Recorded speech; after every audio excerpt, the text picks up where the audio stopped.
రోడ్లు వేయొద్దంటారా? రోడ్లు వేయొద్దంటారా? మీకే జాబితా ఇస్తాను చూడండి. మీరు మీకే జాబితా ఇస్తానండి. చెప్పాను కదా ప్రెస్ మీట్ అయిన తర్వాత ఏ వర్క్ జాబితా ఇస్తానని. జాబితా మీరే చూడండి. మీరే జాబితా చూడండి, అన్నీ ఉంటాయి దాంట్లో. ముందు కాలువ కడితే తర్వాత రోడ్డు వేస్తాం, ఒక్కో దగ్గర రోడ్డు వేల్చి మళ్ళీ కాలువ కడతాము, అన్నీ ఉంటాయి దాంట్లో. ఉంటాయి. పని జరుగుద్దంటారా?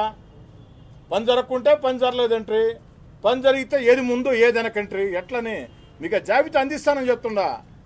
నేనే నోటి మాటతో చెప్పేది కాదు. ఏ వీధిలో ఏ పని ఉందో, ఏ పనికి ఎంత ఖర్చు పెట్టామో, డ్రైన్లకు ఎంత పెట్టామో, రోడ్లకు ఎంత పెట్టామో మొత్తం ఇస్తున్నాం మీకే జాబితా. అంతేకాదు కొన్ని చోట్ల డ్రైన్స్ తక్కువ పెట్టాల్సి వస్తుంది నిధుల అవసరాన్ని బట్టి, కొన్ని చోట్ల రోడ్ల తక్కువ పెట్టాల్సి వస్తుంది. అంతిమంగా ఈ రోజుతో పూర్తయ్యేది కాదు. ఈరోజు 40 కోట్లని నేను ఘనంగా చెప్తున్నా, కానీ ఈ 15 రోజుల్లోనే ప్రజల నుంచి వచ్చే విజ్ఞాపనలు మరో 18 కోట్లు ఉన్నాయి. 40 కోట్ల రూపాయలతో రూరల్ నియోజకవర్గంలో కేవలం 26 అర్బన్ డివిజన్లలో పనులు చేపడితే ఈ 15 రోజుల్లో ఏదైతే రూరల్ అభివృద్ధి పనుల జాతర సాగుతుంది, అభివృద్ధి పనుల విషయంలో రూరల్ ఎమ్మెల్యే కార్యాలయం చిత్తశుద్ధితో పనిచేస్తుంది, ప్రజల్లో నమ్మకం వచ్చింది కాబట్టి 18 కోట్లు మళ్ళీ ప్రతిపాదనలు వచ్చున్నాయి.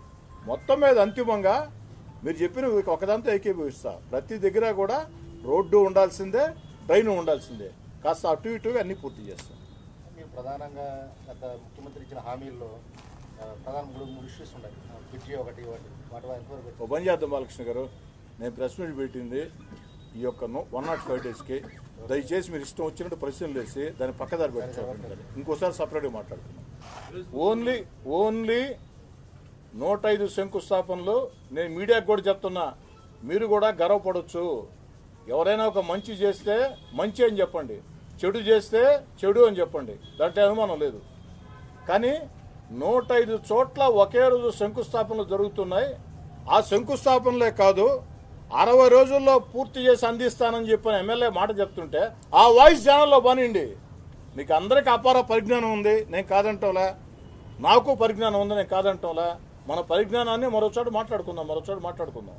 కేవలం నేను మీ ద్వారా కోరుకునేది ఒకటే, 105 చోట్ల ఒకే రోజు శంకుస్థాపనలు జరుగుతున్నాయి.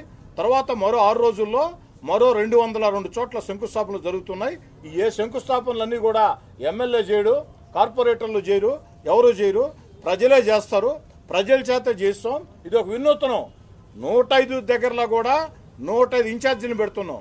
ఆ ఇన్ఛార్జీల పని ఏంటంటే ముందు రోజు ప్రతి ఇంటికి వెళ్ళి ఎక్కడైతే రోడ్డు జరుగుతుందో ఆ రోడ్డు ఎన్ని ఇళ్లు కవర్ చేస్తుందో ప్రతి ఇంటికి వెళ్ళి రేపు ఉదయం ఇన్ని గంటల శంకుస్థాపన, మీరే శంకుస్థాపకులమ్మా, మీరే అతిథులన్నా రెండని పిలుస్తారు.